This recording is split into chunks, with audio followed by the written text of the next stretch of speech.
بسم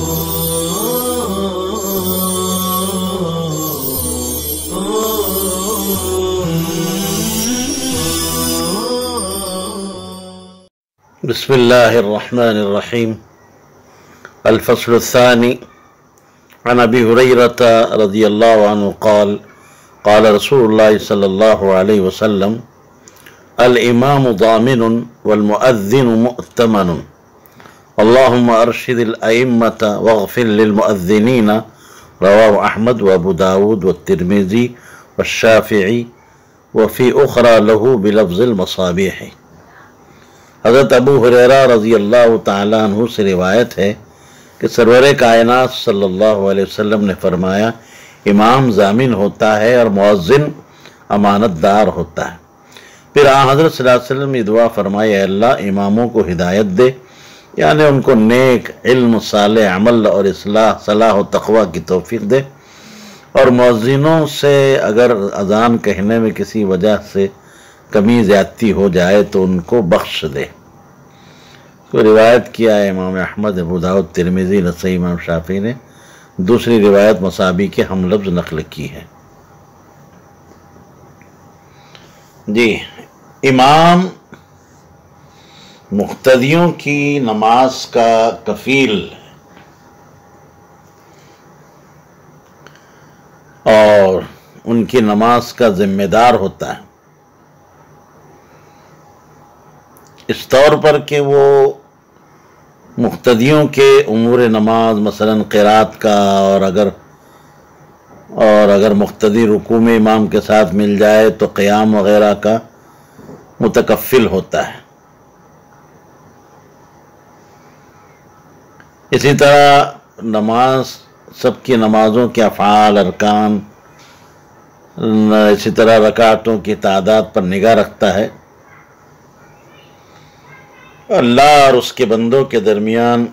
بوقت دعا واسطہ ہے، اور مؤذن اوقات نماز کی اطلاع دینے کے لیے اہل اسلام کی طرف سے امین ہے۔ لوگ نماز پڑھنے اور روزہ افطار کرنے کے سلسلے میں مؤذنین کی اذانوں پر اعتماد اور بھروسہ کرتے ہیں، اس لیے مؤذنین کو چاہیے کہ وہ صحیح وقت پر اذان دے کر امانت کا حق ادا کریں، اپنی ذمہ داری میں کسی قسم کی کوتاہی ہرگز نہ ہونے دیں۔ بعض علماء کے نزدیک اذان کا مرتبہ امامت سے افضل ہے، مگر یہ بات یاد رہے کہ جمہور کے نزدیک مشہور یہی ہے کہ امامت کا مرتبہ اذان سے افضل ہے، کیونکہ امام ائمہ حضرات یہ حضور صلی اللہ علیہ وسلم کے خلیفہ ہیں، اور مؤذنین حضرت بلال کے خلیفہ ہیں۔ وعن ابن عباس قال قال رسول اللہ صلی اللہ علیہ وسلم: من اذن 7 سنین محتسبا كتب له براءة من النار۔ رواہ الترمذی وابو داود وابن ماجہ۔ حضرت ابن عباس رضی اللہ عنہ سے روایت ہے کہ سرکار دو عالم صلی اللہ علیہ وسلم نے فرمایا: جو شخص محض ثواب حاصل کرنے کی نیت سے 7 سال تک اذان دے تو اس کے لیے دوزخ سے نجات لکھ دی جاتی ہے۔ دنیا کی کوئی لالچ مقصود نہ ہو، صرف مزدوری مقصود نہ ہو،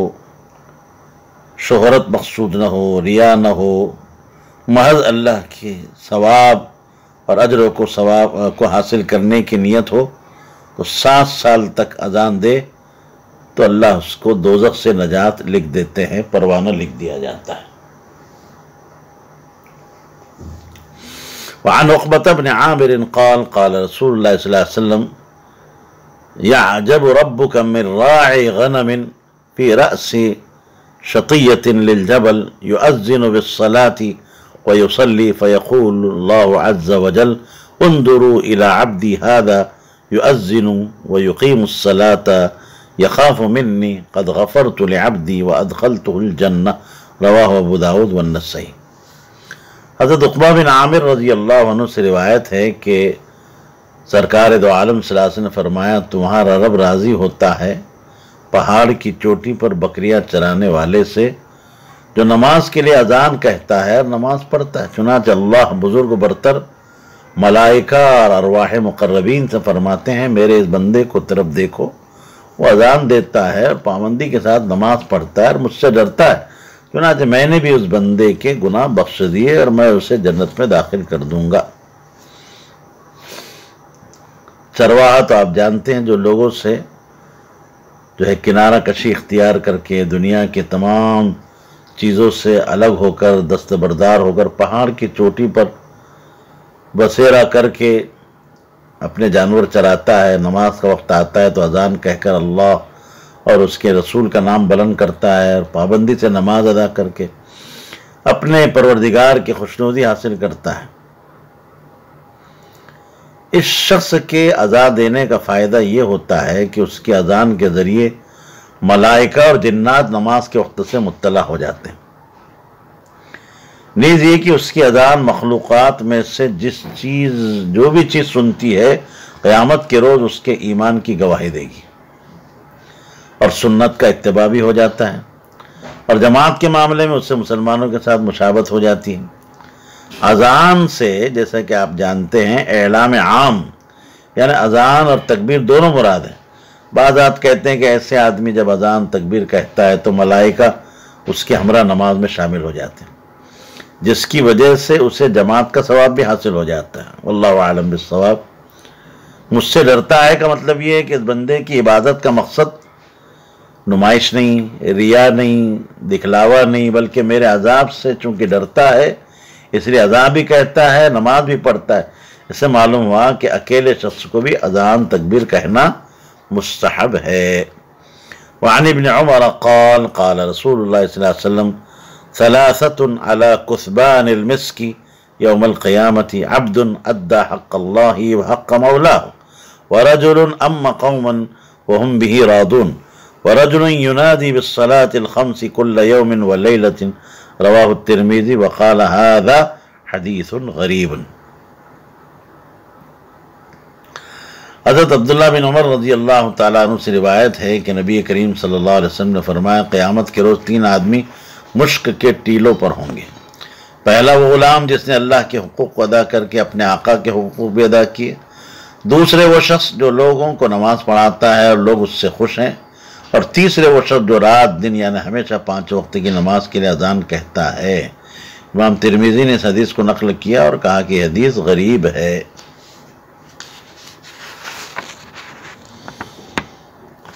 عبد سے مراد مملوک، چاہے پھر وہ غلام ہو یا باندی ہو۔ امام سے لوگوں کے خوش ہونے کا رہنے کا مطلب یہ ہے کہ مقتدی اپنے امام سے اس وجہ سے مطمئن اور راضی رہتے ہیں کہ نماز کے احکام، ارکان، سنن، آداب کی پوری رعایت کرتا ہے اور قرات اصول و قواعد کے مطابق نیز اس کی آواز بھی عمدہ آواز کے ساتھ قرات کرتا ہے۔ لیکن اتنی بات یاد رہے کہ اس سلسلے میں اعتبار اکثر لوگوں کا ہوگا جو صاحب علم و فراست ہوں۔ بہرحال قیامت کے روز ان تینوں کو مشک کے ٹیلے اس لیے ملیں گے کہ یہ لوگ دنیا میں اپنی خواہشات نفسانی کی لذتوں کو اللہ کی اطاعت اور اس کی فرما برداری اور رسول کی جو ہے رسول کی سنتوں پر قربان جو ہو رہے تھے، اس لیے پروردگار عالم اس کے صلے میں انہیں خوشبو کی صورت میں عظیم انعام عطا فرمائے گا تاکہ دوسرے لوگ بھی ان کی عظمت اور بزرگی ان پر ظاہر ہو سکے۔ عن ابی ہریرہ رضی اللہ عنہ قال قال رسول اللہ صلی اللہ علیہ وسلم المؤذن يغفر له مدى صوته ويشهد له كل رطب ويابس وشاهد الصلاة يكتب له 25 صلاة ويكفر عنه ما بينهما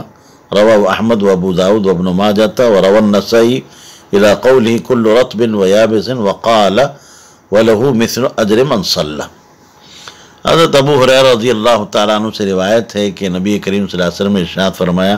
اذان دینے والے کی بخشش اس کی آواز کی انتہا کے مطابق کی جاتی. ہر خشک اور تر چیز اور نماز میں آنے والے آدمی اس کے ایمان کی گواہ ہو جاتے ہیں. 25 نمازوں کا ثواب اس کے زائد اعمال میں لکھا جاتا ہے، اور نمازوں کے درمیان اس سے جو گناہ سرزد ہوتے ہیں معاف ہو جاتے ہیں. نسائی نے اس روایت کو کل رطب یابسین تک نقل کیا ہے، اور یہ الفاظ مزید نقل کیے ہیں وَلَهُ مِثْلُ أَجْرِ مَنْ صَلَّى، یعنی اسے نماز پڑھنے والے کے برابر ثواب ملے گا. آواز کے موافق بخشش کی جاتی ہے. اس کا مطلب حافظ طور پرچتی رحمۃ اللہ علیہ نے لکھا ہے کہ جب مؤذن نے اذان دیتے ہوئے آواز کو پہنچانے میں انتہائی درجے کی طاقت صرف کی تو اس کے لیے مغفرت بھی انتہائی درجے کی ہوگی. بعض محدثین نے بات کہی ہے کہ اگر مؤذن کے گناہوں کے اجسام فرض کر لیے جائیں تو جہاں جہاں بھی اس کے گناہ ہوں گے اذان کی آواز کے ساتھ وہ معاف کر دیے جائیں گے. یا یہ مراد ہے کہ جن مقامات پر اذان کی آواز پہنچتی ہو اگر ان مقامات پر اس نے گناہوں کا ارتکاب کیا ہوگا تو اذان کی آواز کے ساتھ وہ معاف ہو جائیں گے. یا جہاں تک اس کی آواز پہنچے وہاں تک جو لوگ مقیم ہوں گے مؤذن کی سفارش سے اس کے گناہ معاف ہو جائیں گے. یا پھر یہ کہ جو بھی مؤذن کی آواز سنے اس کا مؤذن کے لیے مغفرت طلب کرنا مراد ہے کہ ہر سننے والا اس کے حق میں طالب بخشش ہوگا. جی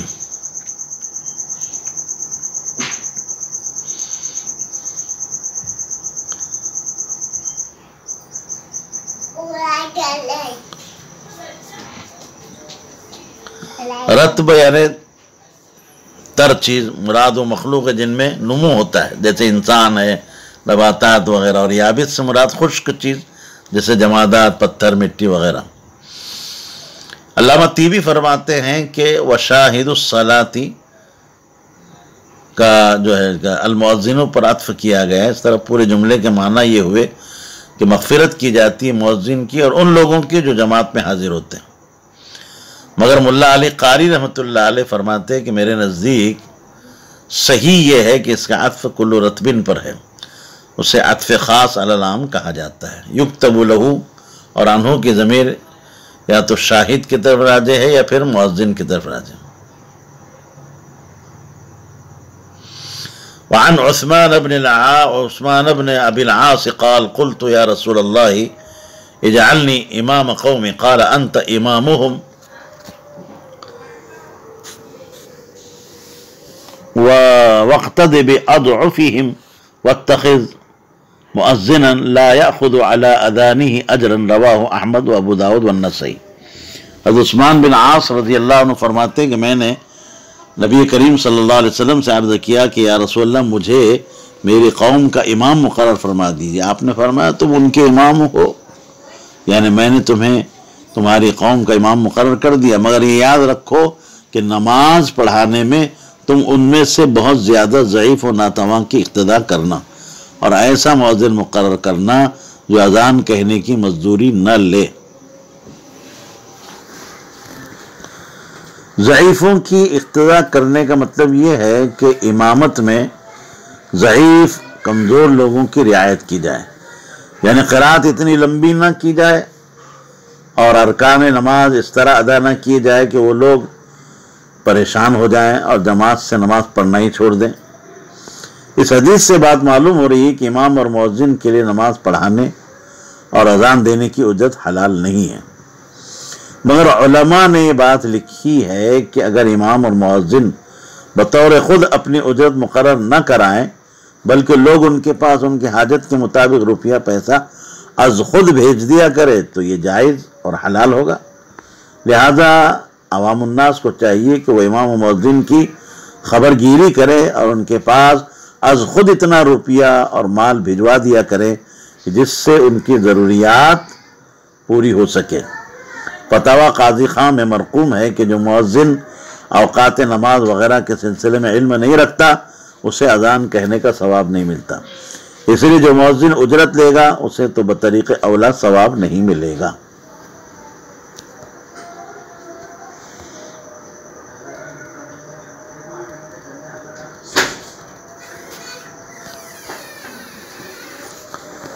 وعن ام سلمة قالت علمني رسول الله صلى الله عليه وسلم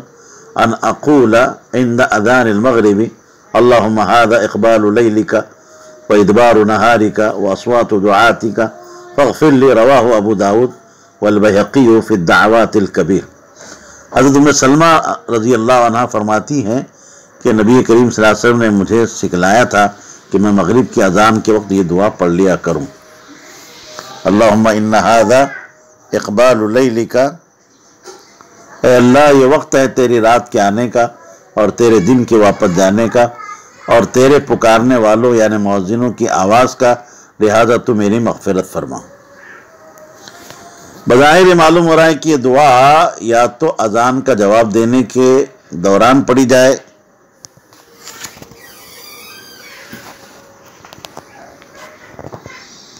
یا پھر جواب سے فارغ ہونے کے بعد پڑھی جائے۔ یہ حدیث اس بات پر دلالت کر رہی ہے کہ اذان کا وقت بارگاہ احدیت میں دعا کی قبولیت کا وقت ہوتا ہے، اس لیے ایسے وقت اپنے گناہوں کی معافی اور خیر و بھلائی کے راستے پر چلنے کی توفیق کی زیادہ سے زیادہ دعا مانگنی چاہیے۔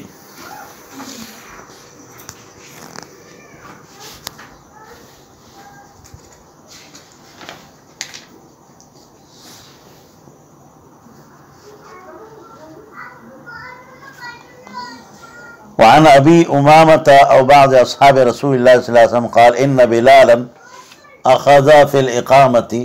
فلما ان قال قد قامت الصلاة قال رسول اللہ صلی اللہ علیہ وسلم اقامها اللہ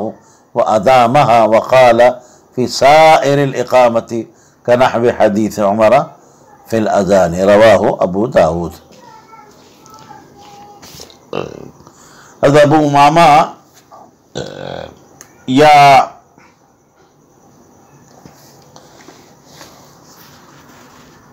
سرور کائنات صلی اللہ علیہ وسلم کے کوئی صحابی فرماتے ہیں کہ حضرت بلال نے تکبیر کہنی شروع کی،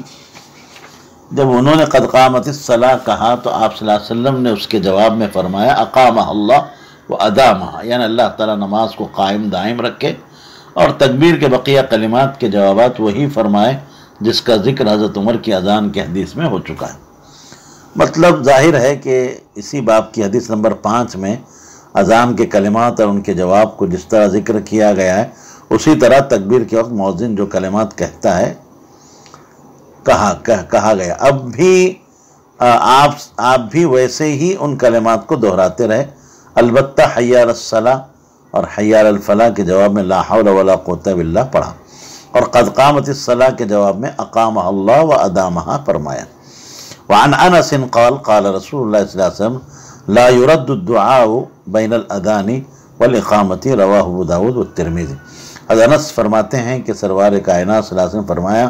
اذان اور تکبیر کے درمیان دعا رد نہیں کی جاتی۔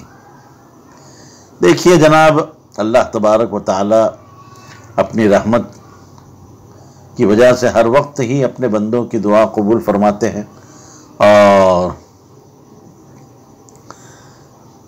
اللہ رحم و کرم کا معاملہ کرتے ہیں، مگر اس ارشاد کے ذریعے اہل اسلام کو اس بات پر تنبیہ کی جا رہی ہے کہ اذان اور تکبیر کے درمیان کا وقت اتنا بابرکت ہوتا ہے کہ اس وقت پروردگار عالم کے سامنے بندہ اپنی جس حاجت کے لیے بھی دامن پھیلاتا ہے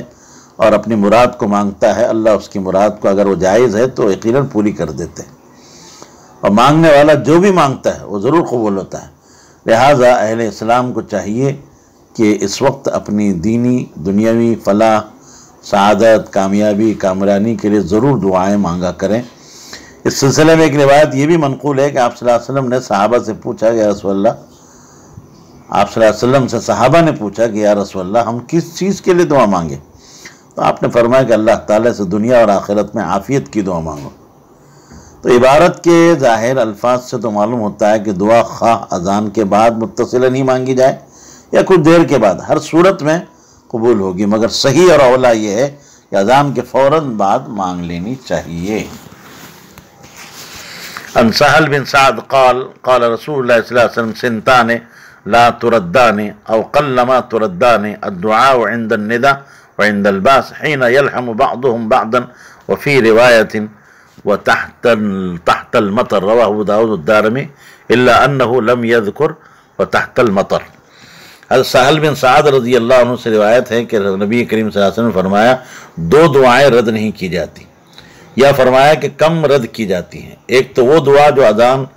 ہونے کے بعد یا اذان شروع ہونے کے وقت مانگی جاتی ہے، اور دوسری وہ دعا جو کفار کے ساتھ جنگ میں مٹ بھیڑ یعنی آپس میں قتل و قتال شروع ہو جانے کے وقت مانگی جاتی ہے۔ ایک دوسری روایت میں جنگ میں مٹ بھیڑ کے بجائے یہ منقول ہے کہ دوسری وہ دعا جو بارش میں کھڑے ہو کر مانگی جائے۔ دارمی کی روایت میں تحت المطر منقول نہیں ہے۔ وعن عبداللہ ابن عمر قال جاء رجل یا رسول اللہ ان المؤذنین یفضلوننا فقال رسول اللہ صلی اللہ علیہ وسلم قل کما یقولون فاذا انتہیت فصل تعطى۔ عبداللہ بن عمر رضی اللہ عنہ سے روایت ہے کہ ایک صحابی نے عرض کیا یا رسول اللہ اذان دینے والے تو بزرگی میں ہم سے بڑھ جاتے ہیں، آپ صلی اللہ علیہ وسلم فرمایا جس طرح وہ کہتے ہیں ساتھ ساتھ تم بھی اس طرح کہتے جاؤ، اور جب اذان کے جواب سے فارغ ہو جاؤ تو جو چاہو مانگو دیا جائے گا۔ صحابی کا مطلب یہ تھا کہ جو لوگ اذان دیتے ہیں وہ تو اذان دینے کی سعادت اور برکت کی وجہ سے ہمارے بنسبت زیادہ ثواب کے حقدار ہوتے ہیں، اس لیے ہمیں بھی کوئی ایسا طریقہ بتا دیجئے کہ جس پر عمل کر کے ہم بھی وہ ثواب حاصل کریں اور ان کے ہم پلہ ہو جائیں۔ تو نبی کریم صلی اللہ علیہ وسلم نے جواباً ارشاد فرمایا کہ یہ طریقہ بتایا کہ جب مؤذن اذان کے کلمات کہے تو تم بھی ان کے ساتھ ساتھ اذان کے کلمات دہراتے جاؤ، سوائے حی علی الصلاۃ حی علی الفلاح کے، جیسے اس سے پہلے آپ کو یہ بات بتا دی گئی کہ ان کے جواب میں لا حول ولا قوت الا باللہ کہنا چاہیے۔ اسی طرح تمہیں بھی ان کے اصل ثواب کی طرح ثواب ملے گا۔ اس کے بعد آپ نے ایک دوسری چیز اذان کے جواب سے فراغت کے بعد یہ بتائی کہ دعا مانگنے کو بتائی، اشارہ کہ اگر اذان کے جواب دینے کے بعد دعا مانگی جائے تو فضیلت اور بزرگی میں اور اضافہ ہوگا۔ اس حدیث سے بات معلوم ہوئی کہ اگر کوئی شخص اذان کے وقت مسجد میں موجود ہو تو اسے بھی اذان کے کلمات کے جواب دینا چاہیے۔ جو لوگ یہ کہتے ہیں کہ اذان کے وقت مسجد میں موجود شخص کو اذان کا جواب دینا ضروری نہیں ہے، کیونکہ اس وقت جب اجابت فعلی حاصل ہے تو اجابت قولی کی کیا ضرورت ہے، دل کو لگنے والی بات نہیں ہے، کہہ سکتے ہیں۔ چلیے